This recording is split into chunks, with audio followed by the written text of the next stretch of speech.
Naranasan na po ba ninyo nang mawalan ng crayfish dahil sa mga pusa ng inyong mga kapitbahay?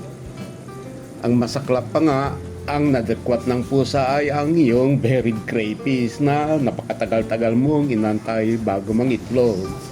Sa The Urban Crayfish Farmer video number 12 ay isi-share ko lang ang aking DIY trapal pan screen protector laban ito sa mga pusa at mga maliliit na predator animals. Sa video rin ito, inilagay ko rin ang mga materyales at kung magkano lahat ang aking nagastos para sa darawang trapal pan. Hindi po ito yung budget meal na screen protector ha, pero masaya ako, solid ito para sa akin. Kinakailangan kong gawin malinis at presentable na din ang mga trapal pans dahil nasa harap lang mismo kasi ng aking bahay. Okay, let's go! Masakit ang mawalan ng crayfish, lalo na kung nag-uumpisa ka lang at newbie pa. Mas matindi, lalo na at mabibilang mo lang sa iyong mga daliri ang dami ng iyong mga alagang crayfish. Ang masakit pa nito, ang isang crayfish ay nagkakahalaga ng halos 500 pesos bawat isa. Ang sabi ko nga, hindi pa ako namamatayan ng crayfish hanggang sa insidente na ito. Siyempre, negligible lang ang mawalan ng crayfish if hundreds na ang mga crayfish sa iyong established na farm. Pero hindi sa akin.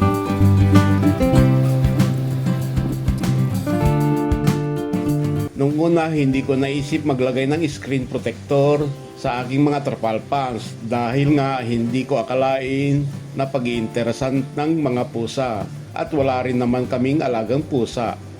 Napansin ko na lang ang mga crayfish ay parating umiikot sa mga gilid ng trapal pan, lalo na sa gabi kung saan sila active at pilit na inaakyat ang mga wall para tumakas.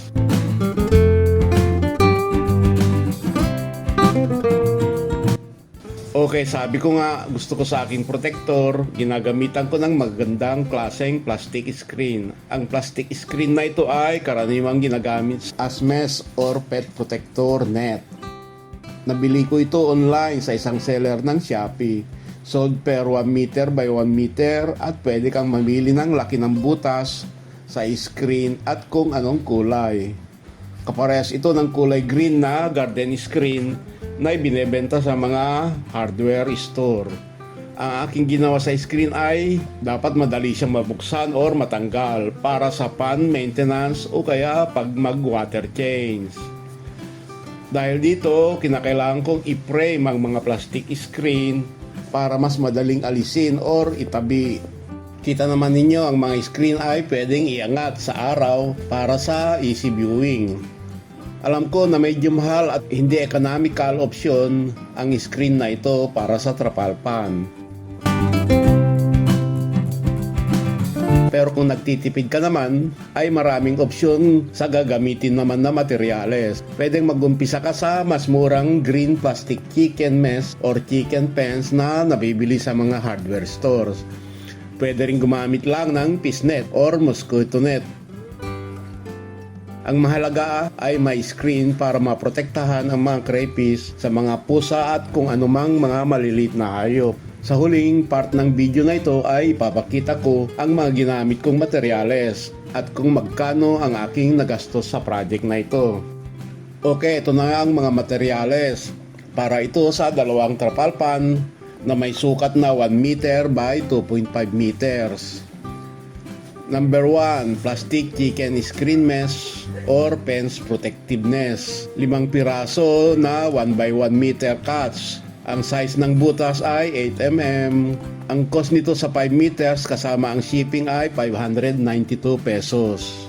Number 2, plastic cable ties. Dalawang klase ito, 100 pieces na 3 mm by 100 at mga 100 pieces to 50 pieces naman na 5 mm by 150 mm.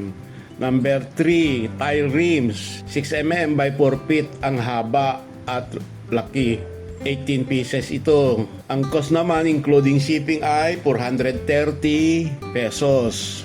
Number 4, 1/2 PVC pipe. 20 mm ang diameter nito times 1 meter ang haba, 4 na piraso. Cost including shipping ay 233 pesos. Ang total na screen protector na aking nagawa ay 4 na pirasong 1 meter by 1 meter at 2 pirasong 1 meter by 1/2 meter. Ayan yung mga bill of materials at costing summary. Umabot ito ng 1,444 pesos ang nagastos.